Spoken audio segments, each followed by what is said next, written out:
할렐루야. 반갑습니다. 거룩한 주일 함께 예배드림에 감사드립니다. 오늘 본문, 지금 우리가 읽었던 본문 좀 어려운 본문이고요. 난해하기, 좀 해석하기 어려운 부분이 많습니다. 특히 귀신을 쫓아냈어요. 귀신이 쫓겨나가고 다시 그 사람의 마음에 성령 충만으로 유지되지 못하면 그 비어있는 마음에 7 귀신이 들어가서 그 사람의 형편이 전보다 심하게 된다는 것, 나중에 심하게 된다는 이런 해석이죠. 저는 이것에 동의할 수가 없습니다. 왜냐하면 우리가 구원의 서정을 알고 있죠. 구원의 서정으로 우리 본문을 좀 바라본다면요, 하나님의 부르심을 받고 그리고 중생과 회심을 통해서 믿음을 얻고 그 믿음 가운데 이제 성화의 길을 걸어가는 사람이, 마음이 깨끗해진 사람이 다시 예전의 모습으로 돌아간다. 그리고 나아가서 더 큰 귀신의 세력에 붙들려서 나중 형편이 전보다 심해지는 이런 일은 결코 일어나지 않기 때문이죠. 한번 성령의 내주하심을 받은 사람들은요, 절대로 구원에서 탈락되지 않습니다. 한번 성령이 내주하시면요, 이 성령은 절대 우리를 떠나지 않는다고 약속했어요.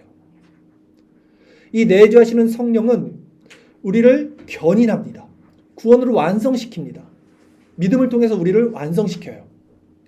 그러면 본문에서 말하고 있는 더러운 귀신이 나간 그 청소되고 수리된 마음에 다시 7 귀신이 들어가서 그 사람의 형편이 전보다 더 심하게 된다는 예수님의 말씀의 의미는 무엇일까?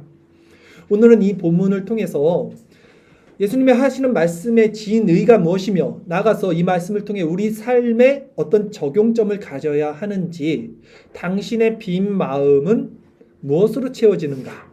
당신의 빈 마음은 무엇으로 채워지는가? 라는 제목으로 말씀을 전하도록 하겠습니다.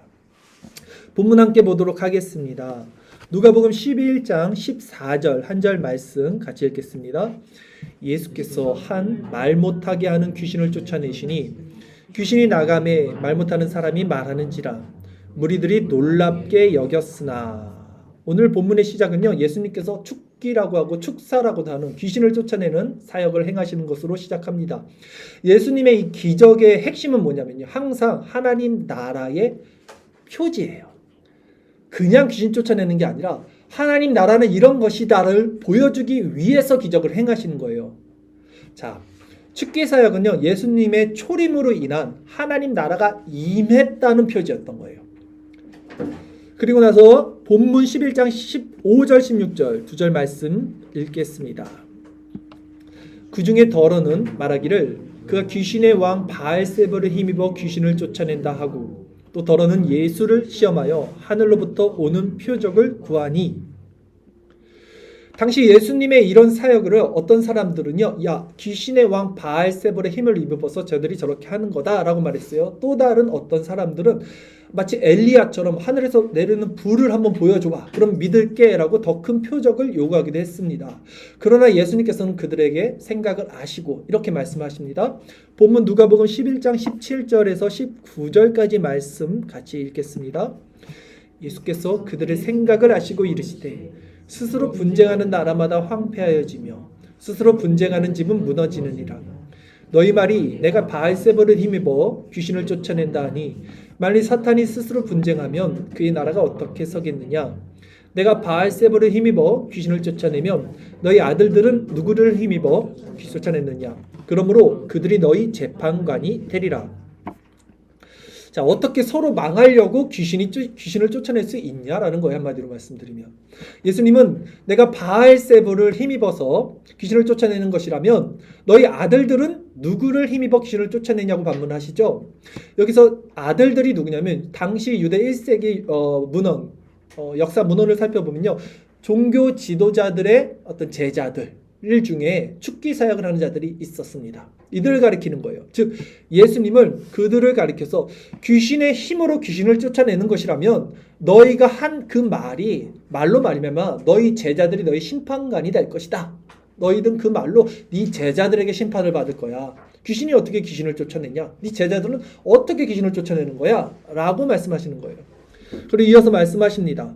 본문 누가복음 11장 20절 말씀 한 절 읽겠습니다. 그러나 내가 만일 하나님의 손을 힘입어 귀신을 쫓아낸다면 하나님의 나라가 이미 너에게 임하였느니라. 아멘. 내가 행한 이 기적은 하나님의 사역이다. 예수님 말씀하시는 거예요. 그러기에 이것으로 하나님의 나라가 이미 너에게 임한 것이다 라고 말씀하신 거예요. 하나님의 나라가 임했다는 게 뭡니까? 하나님의 나라는요, 구원과 심판을 같이 동반합니다. 즉 하나님 나라가 그들 바리새인들에게 임했다는 것은 그들이 심판이 이미 결정됐다는 것을 선언하시는 거예요. 그래서 본문과 같은 병행 구조를 갖고 있는 본문 마태복음이나 누가복음에 보면요, 오늘 본문에서 빠졌지만 이 바리새인들, 예수님의 지금 이 사역을 대적하는 자들을 향해서 예수님께서 성령 회방죄, 성령 모독죄라는 말씀을 하십니다. 이 부분을 한번 우리의 주일 설교 말씀을 통해서 살펴볼게요. 마태복음 12장 31절, 32절 두 절 말씀 같이 읽겠습니다. 그러므로 내가 너희에게 이르노니 사람에 대한 모든 죄와 모독은 사심을 얻되 성령을 모독하는 것은 사심을 얻지 못하겠고 또 누구든지 말로 인자를 거역하면 사심을 얻되 누구든지 말로 성령을 거역하면 이 세상과 오는 세상에서도 사심을 얻지 못하리라 말씀하십니다. 성령 해방죄는 뭐냐면요, 고의적으로 알면서도 또한 지속적으로 예수님이 하나님의 아들임을 멸시하고 대적하는 죄를 말합니다. 이 죄는요, 현세나 내세 어떤 시대에서도 사함 용서받지 못한다고 말씀을 하세요. 그래 예수님께서 지금 이 성령 해방죄에 해당하는 그 바리새인들에게 하나님 나라가 너에게 임했다고 말씀하는 거예요. 즉 하나님 나라의 그 심판이 너희들에게 임했다고 선언하신 것이죠. 누가복음 오늘 본문 다시 보겠습니다. 11장 21절 22절 두 절 말씀입니다. 강한 자가 무장을 하고 자기 집을 지킬 때에는 그 소유가 안전하되 더 강한 자가 와서 그를 굴복시킬 때에는 그가 믿던 무장을 빼앗고 그의 재물을 나누느니라. 아멘. 자, 여기서부터는 조금 주의를 하십시오. 강한 자가 누굽니까? 마귀예요. 강한 자는 마귀입니다. 그 강한 마귀가 무장을 했다고 합니다. 이 무장은 뭡니까? 마귀가 가지고 있는 가장 강한 권세, 무기는요, 죽음의 권세입니다. 이 죽음의 권세를 가지고 자기 집을 지킬 때에는 그 소유가 안전하다라고 했죠. 자기 집, 그 소유는 뭡니까? 사람들의 영혼이에요. 우리는 모두 세상에서 마귀 자녀로 태어나서 마귀의 소유였던, 즉 본질상 진노의 자녀들이었다고 성경은 말합니다. 그러면 이 마귀의 재물은 무엇입니까? 그런데 이제 이 마귀의 재물은 바로 우리 사람들의 영혼이라고 그랬죠. 그런데 더 강한 자가 왔다라고 해요. 그럼 마귀보다 더 강한 자는 바로 예수 그리스도예요. 예수 그리스도께서 오셔서 마귀를 굴복시킬 때에는 마귀의 무장을 빼앗고 그의 재물을 나눈다라고 했습니다. 마귀의 무장은 뭡니까? 아까 말씀드린 죽음의 권세예요. 예수 그리스도는 십자가를 통해서 마귀가 가진 그 죽음의 권세를 빼앗았죠. 그러면 마귀의 재물은, 즉 마귀의 소유, 사람의 영혼이라고 그랬는데 예수 그리스도는 그 사람들의 영혼을 죄에서 해방시켰습니다. 그리고 하나님 나라의 백성으로 가져가신 거예요. 나누신 거예요. 그리고 이어서 이제 말씀하십니다. 누가복음 11장 23절 말씀, 한 절 말씀 같이 읽겠습니다. 나와 함께하지 아니하는 자는 나를 반대하는 자요, 나와 함께 모으지 아니하는 자는 해치는 자니라 라고 말씀하셨습니다. 이 말씀은 선악에는, 즉 진리에는 중간지대가 없다는 말씀이에요. 선 아니면 악이지 진리의 회색지대는 없다는 것입니다. 그런데 오늘 이 구절과 상충되는 예수님의 말씀을 우리는 복음서를 통해서 찾아볼 수 있습니다. 한번 살펴볼게요. 누가복음 9장 45절 50절 말씀, 우리 주일 설교 말씀 구절이죠. 같이 읽겠습니다. 요한이 어짜오되 주여 어떤 사람이 주의 이름으로 귀신을 내쫓는 것을 우리가 보고 우리가 함께 따르지 아니하므로 금하였나이다. 예수께서 이르시되 금하지 말라. 너희를 반대하지 않는 자는 너희를 위하는 자니라 하시니라. 아멘. 오늘 본문에서는 분명 나와 함께하지 아니하는 자는 나를 반대하는 자라고 말씀하신 예수님께서 다른 이 지금 같은 복음서잖아요. 에서는 또 어떻게 말씀하십니까? 너희를 반대하지 않는 자는 너희를 위하는 자라고 이렇게 상충되는 말씀을 하십니다. 그러나 이것은 선악에 있어서는 중간지대가 없지만 이건 확실하죠. 그러나 신앙 안에서 같은 신앙 안에서는 크고 작은 믿음들이 있습니다.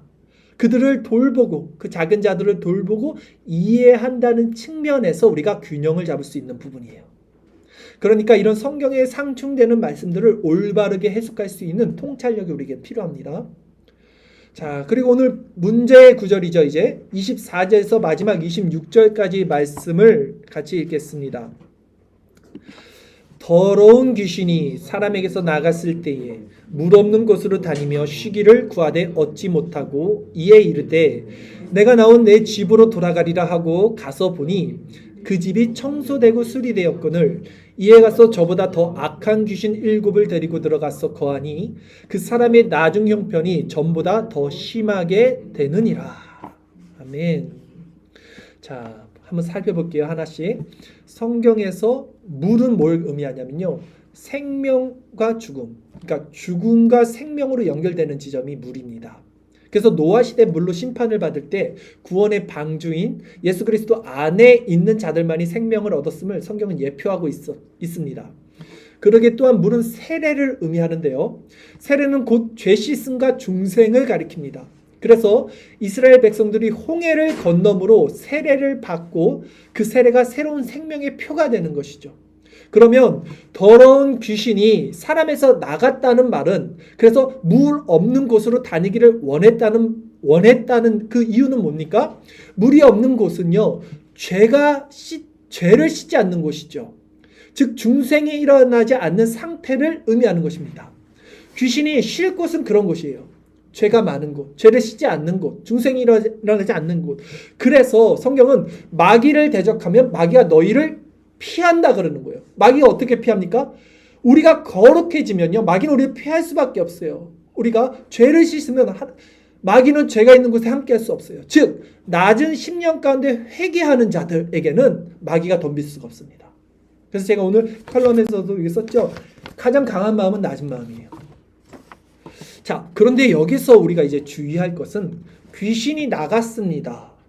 근데 이 귀신이 나간 것과 곧 죄사함을 받은 것과는 등치시켜서는 안 된다는 거예요. 성경에 보면요, 많은 기적들이 나와요. 몇 가지 살펴볼까요? 우리 오병이어 기적 아시죠? 5,000명을 먹이셨습니다. 예수님의 분명히 기적이셨어요. 그런데 그 5,000명이 다 구원을 받았을까요? 그렇지 않아요. 결코 그렇지 않습니다. 네. 그리고 성경에 보면요, 10 문둥병자를 예수님께서 고치는 장면이 나옵니다. 네.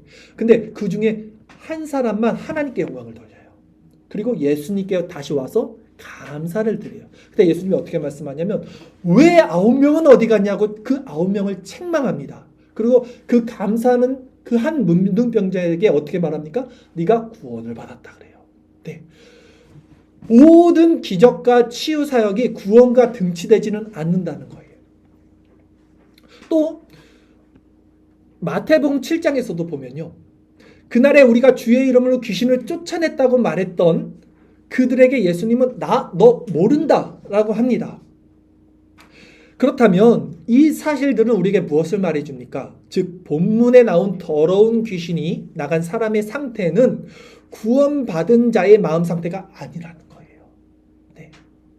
어떻게 확정할 수 있냐면 말씀드렸듯이 이 사람이 구원의 서정 가운데 복음적 회개를 통해서 진정 죄 씻음을 받은 자라면 어떻게 성령의 역사와 귀신의 역사가 한 사람 마음 안에서 함께 공존하며 이루어질 수 있냐라는 거예요.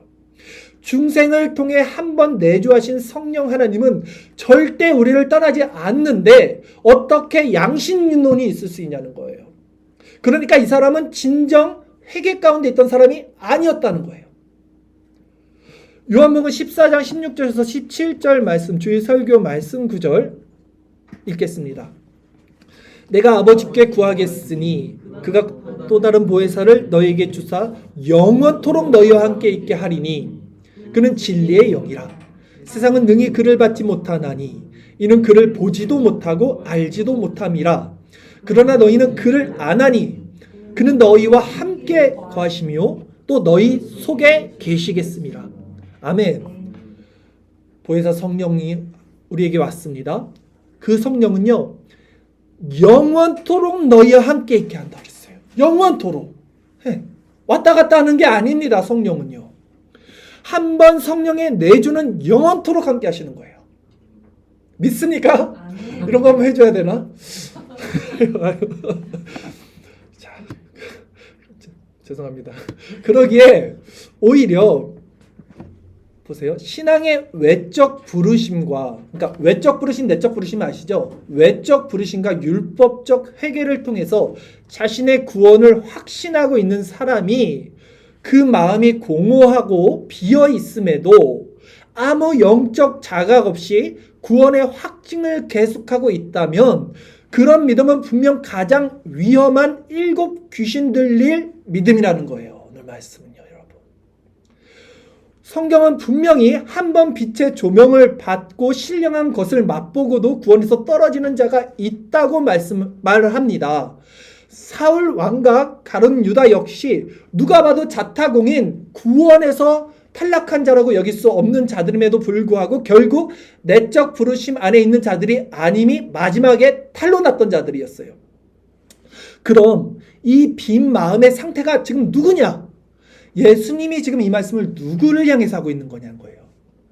당시 자신들은 하나님의 백성이라고, 선민이라고 굳게 믿고 있었던, 그리고 오히려 그리스도이신 예수님을 향해 대적했던, 성령 모독죄를 행했던 유대 종교 지도자들, 바리새인들을 향해서 하시는 말씀이에요. 이게. 그러니까 본문은 예수님이 귀신의 세력을 쫓아내신 지금 표적을 보이셨어요. 그리고 하나님 나라가 이미 임했음에도, 그 초림이 임했음에도 그 마음에 예수 그리스도를 영접하지 않고 오히려 성령 해방죄를 지으며 예수님을 더욱 대적하는 당시 종교 지도자들을 향해서 하나님 나라가 너희에게 심판으로 임했다는 것을 말씀하셨고, 너희 처지가 그러기에 지금보다 후에 더욱 나빠질 것을 선언하시는 말씀이었던 거예요. 그렇다면 이제 중요한 거, 이 말씀이 오늘날 우리에게 어떤 교훈과 적용점이 되는가라는 것을 살펴보십시다. 여러분, 우리나라만의 특징이 있습니다. 여러 목사님들이 이렇게 말해요. 야, 새벽 기도만 없으면 목회할 만하겠다. 이런 말씀 들어보셨죠? 저희도 힘들어요. 그러나 영적으로 물론 충만합니다. 포기할 수 없어요. 타협할 수 없어요. 육을 포기해버리지 우리가 새벽 기도 포기하지 않습니다. 절대. 근데 이 문화가 우리나라에만 있다고 해요. 해외는 없다고 그래요. 제가 해외를 안 나가봐서 모르겠지만 그렇다고 합니다. 이 새벽 기도가 어떻게 정착이 됐는지 여러분 아십니까? 1907년 평양 부흥의 역사 아시죠? 평양에 있던 장대영 교회가 있어요. 길선주 목사라고 있어요. 도교에 빠지셨던 분인데 어쨌든 그분으로 말미암아 이 부흥이 일어났습니다. 한국교회. 이분이 도교 사상이 있어서 그런지 기도에 엄청 열심히 하셨던 분이에요. 네. 근데 평양에 그 부흥이 일어나서 전국으로 퍼집니다. 1907년 이후 몇 년이 지났어요. 어느 날 갑자기 이분이 마음의 휑함이 느껴졌답니다. 왜 내 마음이 다시 휑해졌을까 하고 늘 그래왔던 것처럼 새벽에 예배당에 가서 이제 혼자 기도를 했대요. 근데 그것을 옆에서 본 거예요. 누가 봤습니까? 중직자들이 보고, 장로들이 한돌 모이고, 그러니까 또 성도들이 보고 같이 모이고, 그것이 이제 정착이 된 것이 이제 우리 한국교회 새벽 기도의 어떤 모태라고 합니다. 그래서 학교에서 교수님이 그러시더라고요. 자, 제가 요즘에 절제의 삶을 살아요. 네, 정말 45년 살면서 이렇게 절제해 본 적이 없을 정도로 완전 절제의 삶을 삽니다. 단순하게 살아요. 얼마나 신앙에 큰 유익이 있는지 몰라요. 그래서 제가 여러분들에게 말씀을 드렸잖아요. 나 이렇게 신앙에 유익이 있다. 그런데 솔직히 고백할게요. 어느 날 갑자기 제가 아침에 일어났는데 이상하게 마음이 허한 거예요. 그리스도의 그 충만함이 느껴지지 않으면서요, 마음이 냉한 마음이 느껴지는 거예요. 특별히 제가 잘못한 게 없었거든요. 오히려 절제의 삶을 살았거든요. 근데 갑자기 왜 내가 이런 상태가 됐을까? 그래서 제가 마음을 점검을 하는데요. 제가 뭘 발견했냐면 나도 모르게 내 안에 자기의가 이렇게 솟아 있다는 것을 제가 느꼈어요. 즉, 내 마음이 낮아져 있지 않았다는 거예요. 여러분, 우리 신앙에서 가장 중요한 거, 가장 핵심이 뭐냐면요, 낮은 심령에서 날마다 복음적인 회개를 할 수 있는 마음이에요. 이것이 회심의 증거라고 이승구 교사님 영상 제가 하나 보내드렸잖아요. 이게 회심의 증거예요. 회심자의 증거예요. 그것이 있는 자들은요, 그 빈 마음 속에 그리스도로 채울 수밖에 없습니다. 왜냐하면 그들은 그 갈급한 심령을 그냥 두고 살 수 없어요. 그냥 살아갈 수 없어요. 우리가 기억해야 할 것이 있습니다. 뭐냐면 여러분, 사람들이 많이 착각해요. 인간은 누구나 마음이 공하죠. 파스칼이 그랬듯이 하나님만으로 채울 수 있는 공간이 있다고 그랬죠. 근데 사람들은 구원받은 자는 그런 마음이 없다고 생각해요. 아니에요.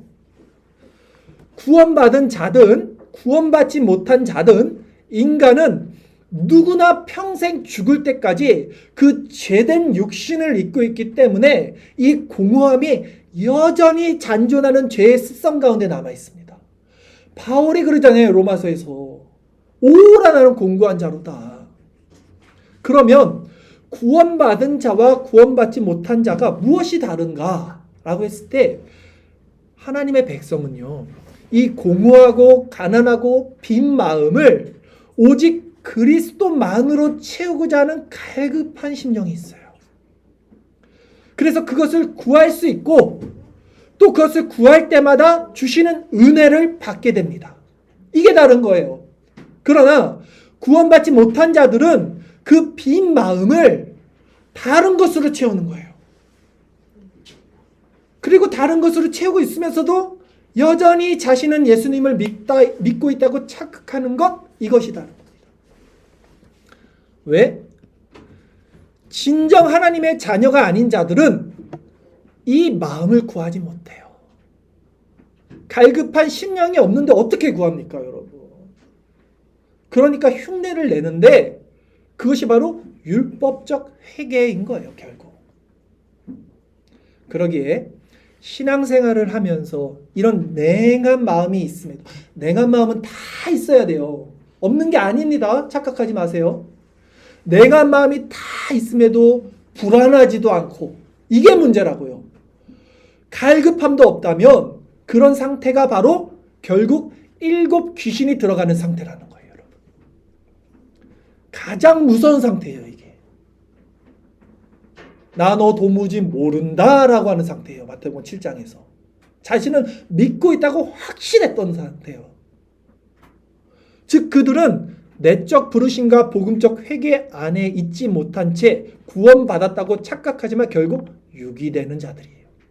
그러기에 우리는 내 안의 진정 그리스도를 향한 갈급함, 의에 줄이고 상한 심령, 통회하고 자복하는 마음이 항상 있는지를 스스로 점검해야 합니다. 제가 이걸 놓치고 있었던 거예요. 신앙의 모습은 너무 완벽하고 잘하니까 감춰지더라고요. 그 낮은 마음이. 희한하죠? 아이러니해요, 굉장히. 행함은 완전한데 오히려 그 마음은 감춰져서 낮은 마음은 생기지 않더라는 거예요. 너무 이게. 사람은요, 비어 있으면요, 무엇인가 채워야 되는 존재예요.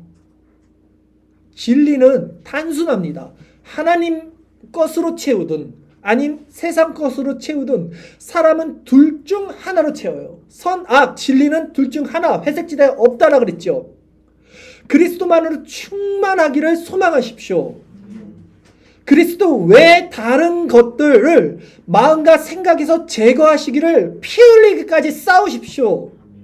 오직 그리스도만으로 채워지기를 간절히 소망하셔야 돼요. 그리스도만 마음에 남는다는 것이 뭐냐면 여러분, 순수하게 다른 어떤 것도 구하지 않는 상태를 의미하는 거예요. 이게 내일을 염려하는 것도 아니요, 지금 내 마음에서 그리스도만으로 충만해지는 상태예요. 이것을 경험해야 돼요. 조용한 시간에 정말 그분 앞에 무릎 꿇고 은밀하게 그분을 묵상하셔야 돼요, 여러분. 내 텅 빈 마음에 오직 그리스도만이 남게 하셔야 돼요. 그곳에서 가난한 심령으로 나 자신의 실종과 마주하셔야 됩니다, 여러분. 그리스도와 연합을 경험하셔야 됩니다. 우리는 이 빈 마음 가운데 이런 영적인 상쾌함을 공급받아야 살 수 있는 자들이에요. 다른 어떤 것도 우리를 살게 할 수 없습니다. 우리가 진정 원하는 것, 우리에게 정말 필요한 것은 오직 이 생명 하나예요. 우리가 이 낮아진 심령 가운데 성령을 구하고 찾고 두드리면 그리스도의 빛이 인해 어둡고 침침했던 마음을 환하게 비춰줄 것입니다.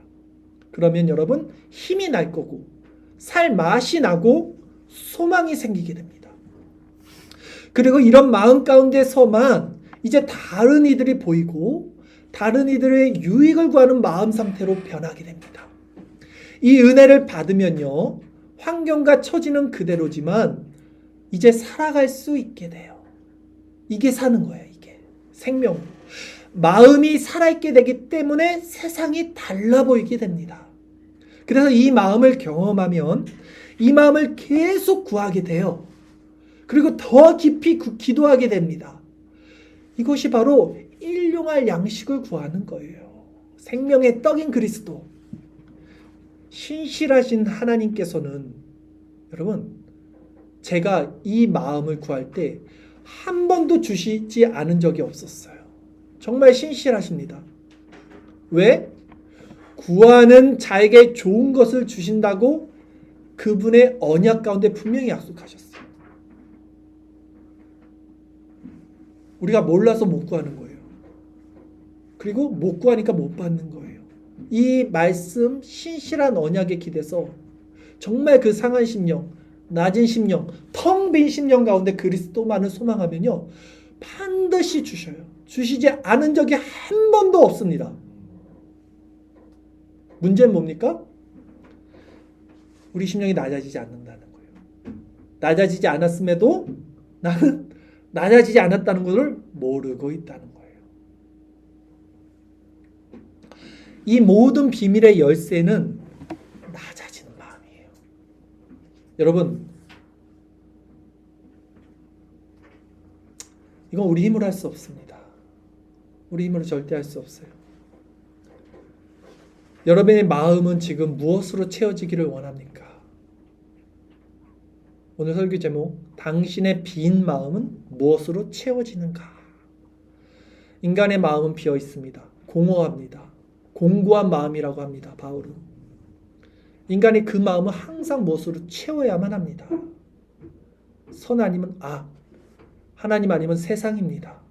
여러분의 마음은 무엇으로 채워지고 있습니까? 마음이 그리스도 아닌 다른 것으로 만족될 수 없다면, 여러분 마음이 내가 정말 세상 거 다 취해봐도 이게 공허하다, 그리스도 아니면 정말 채워질 수 없다, 만족될 수 없다, 그렇다면 여러분 진정 그리스도만을 구하세요. 그러면 주십니다. 빌립보서 3장 7절에서 9절 말씀 우리 같이 한번 읽어보겠습니다. 같이 읽겠습니다.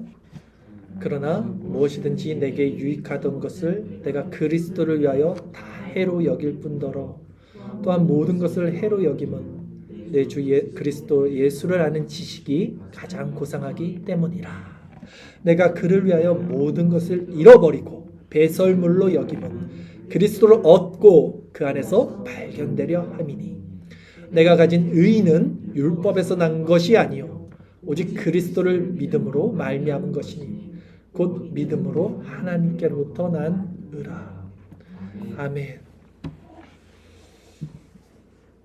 이 시간 여러분의 마음이 낮아지시기를 소망하고 그리스도께서 그 빛을 비춰주셔서 오직 그리스도만을 바라보게 해주시기를 원합니다. 그리고 여러분이 이제 삶 가운데 그리스도 안에서 그 소망을 경험하시고 더욱더 분명하게 성령이 내주하심을 믿으시고 더 이상 우리는 귀신 들린 자가 아니에요. 귀신이 우리를 침투할 수 없어요. 여러분 반드시 구원으로 이끌어 가시는 그리스도의 소망을 붙잡고 함께 나아갑시다.